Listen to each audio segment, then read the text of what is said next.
আসসালামু আলাইকুম। আজকে আমরা জহির রায়হানের সেই বিখ্যাত উপন্যাস আরেক ফাল্গুন নিয়ে কথা বলবো। এমন একটা গল্প যেখানে প্রেম আর প্রতিবাদ দুটোই যেন মিলেমিশে এক হয়ে গেছে। দেখুন, ফাল্গুন বললে আমাদের মাথায় কি আসে? বসন্ত, তাই না? ভালোবাসা, নতুন করে সবকিছু শুরু হওয়া। কিন্তু জহির রায়হানের কাছে ফাল্গুন মানে কিন্তু একদমই অন্য কিছু।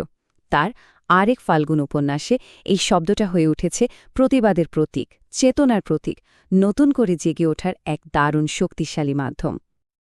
তো আজকের আলোচনায় আমরা ঠিক এটাই বোঝার চেষ্টা করব কিভাবে একটা প্রেমের গল্পের ভেতরেই একটা পুরো জাতির স্বাধীনতার স্বপ্ন লুকিয়ে থাকতে পারে। চলুন সেই গল্পটাই খুঁজে বের করা যাক। আচ্ছা, গল্পে ঢোকার আগে চলুন লেখকের কথা একটু জেনে নিই। জহির রায়হান তিনি কিন্তু শুধু একজন সাহিত্যিক ছিলেন না, তিনি ছিলেন একাধারে সাংবাদিক, আবার একজন দুর্দান্ত চলচ্চিত্রকারও। আর তিনি এমন একটা সময় লিখছেন যখন চারিদিকে শুধু অন্ধকার, শুধু নিপীড়ন। আর ঠিক সেই অন্ধকার সময়ে তিনি তার কলমকে বানিয়েছিলেন সবচেয়ে বড় অস্ত্র, অন্যায়ের বিরুদ্ধে লড়ার অস্ত্র। তার প্রত্যেকটা লেখা এগুলো যেন সেই সময়ের সামাজিক আর রাজনৈতিক অস্থিরতার এক একটা জীবন্ত দলিল হয়ে উঠেছিল, প্রতিবাদের এক বলিষ্ঠ কণ্ঠস্বর। তো এই উপন্যাসের পটভূমিটা কোথায়? এটা হলো পাকিস্তান শাসনামলের পূর্ব বাংলা। ভাবুন তো একবার সেই সময়টার কথা, যখন মানুষের ওপর চলছে ভয়াবহ দমন পীড়ন, সবার মুখ বন্ধ করে দেওয়ার চেষ্টা চলছে।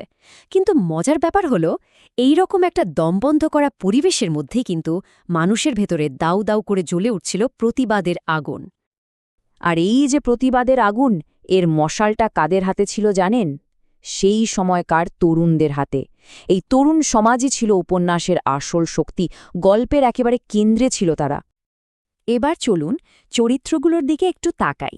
দেখুন, এই উপন্যাসের চরিত্রগুলো কিন্তু সাধারণ কোনো চরিত্র না, তারা আসলে এক একটা প্রজন্মের প্রতীক। এমন একটা প্রজন্ম যারা নিজেদের ব্যক্তিগত চাওয়া পাওয়ার চেয়েও দেশের দায়িত্বকে অনেক বড় করে দেখেছিল। যেমন ধরুন কেন্দ্রীয় চরিত্র ফাল্গুনীর কথা। সে কিন্তু শুধু একটা মেয়ে না, সে যেন একটা আদর্শ। সে সচেতন, সে সাহসী, তার আত্মমর্যাদাবোধ প্রখর। ভালোবাসার মানুষের পাশে থেকেও সে ঠিকই বোঝে যে নিজের সুখের চাইতে দেশের মুক্তিটা অনেক বেশি জরুরি। আবার অন্যদিকে যদি আমরা পুরুষ চরিত্রগুলোর দিকে তাকাই, দেখব তারা সবাই আন্দোলনমুখী, স্বপ্ন দেখে আর প্রচণ্ড দায়িত্বশীল। তারা ভালোবাসে ঠিকই, কিন্তু তারা এটাও জানে যে দেশ যদি স্বাধীন না হয় তাহলে সেই ভালোবাসাটা কখনোই পূর্ণতা পাবে না, কোনো স্বপ্নই আসলে নিরাপদ থাকবে না। আর এখানেই আমরা উপন্যাসের একেবারে মূল বক্তব্যে পৌঁছে যাই। জহির রায়হান যেটা দেখিয়েছেন তা হলো ব্যক্তিগত জীবন আর রাজনৈতিক জীবন, এই দুটোকে আসলে আলাদা করে দেখার কোনো উপায় নেই।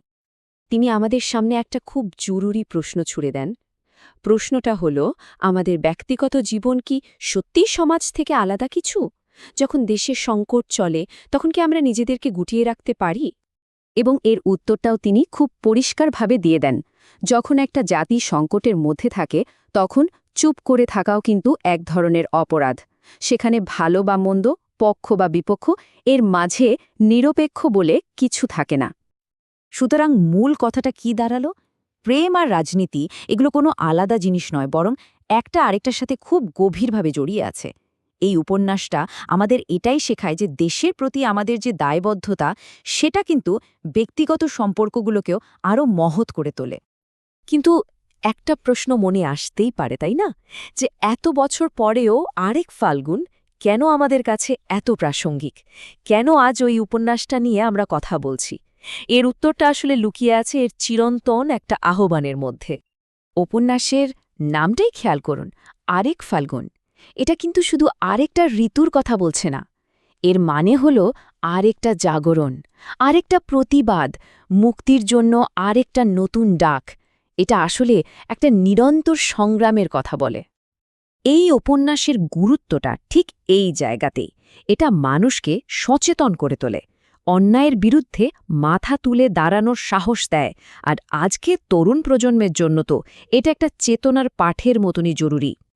তাহলে সবশেষে আমরা কি বলতে পারি? আরেক ফাল্গুন নিচ্ছক একটা প্রেমের গল্প না, একদমই না। এটা আসলে একটা সময়ের দলিল, একটা ইতিহাসের দলিল। এটা আমাদের সেই সময়ের গল্প বলে যেখানে ভালোবাসা আর প্রতিবাদ একে অপরের হাত ধরেছিল আর জন্ম দিয়েছিল এক নতুন ইতিহাসের।